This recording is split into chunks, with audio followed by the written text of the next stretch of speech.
जब तुम जंगकुक को स्टेज पर देखते हो, तेज लाइट्स, जोरदार तालियों के बीच एक मुस्कुराता चेहरा, क्या तुमने कभी सोचा है कि एक समय ऐसा भी था जब ये लड़का खुद पर बिल्कुल भरोसा नहीं करता था, जब वो लगभग सब कुछ छोड़ने वाला था।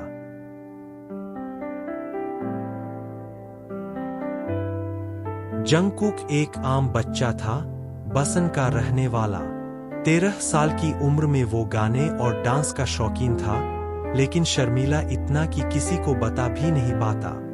फिर आया 2011 का साल, सुपरस्टार K3 का ऑडिशन। वो सेलेक्ट तो नहीं हुआ, लेकिन किस्मत उसके लिए कुछ और ही प्लान कर रही थी। उसके टैलेंट को 7 बड़ी एजेंसियों ने नोटिस किया, JYP, FNC, स्टारशिप और क्यूब जैसी कंपनियां सब उसे साइन करना चाहती थीं। लेकिन उसने एक छोटी और अनजानी सी कंपनी चुनी, बिग हिट एंटरटेनमेंट।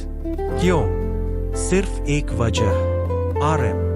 हाँ, एक लड़के की रैपिंग से प्रभावित होकर जंगकुक ने अपनी जिंदगी का सबसे बड़ा फैसला लिया।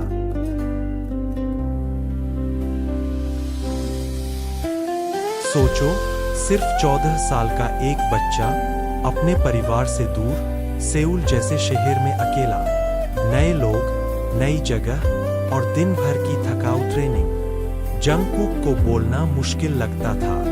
वो ज्यादातर समय चुप रहता था, खुद को दूसरों से कम समझता था।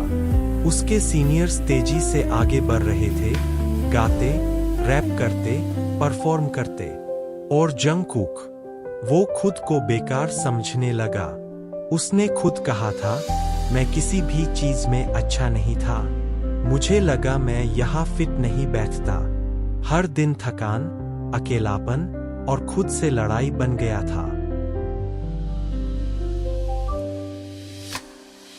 2012 में जंगकुक ने लगभग सब कुछ छोड़ देने का मन बना लिया था। वो ट्रेनिंग छोड़कर बसन वापस लौटने की सोच रहा था। उसने स्टाफ से कहा था, मुझे नहीं लगता कि मैं ये सब कर सकता हूँ। शायद ये मेरे लिए नहीं है। इतनी कम उम्र में इतने बड़े सपने और उतना ही बड़ा दबाव, कोई भी टूट सकता है।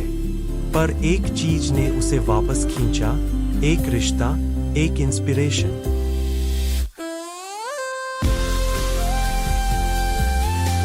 जंगकुक की कहानी हमें सिखाती है कि हर इंसान कभी न कभी हार मानने की कगार पर पहुंचता है, लेकिन जो रुकते नहीं हैं, वही एक दिन चमकते हैं।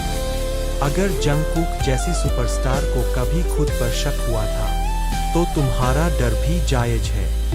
लेकिन याद रखो, तुम्हारी कहानी अभी खत्म नहीं हुई। चलते रहो, तुम नहीं जानते तुम कितनी दूर जा सकते हो।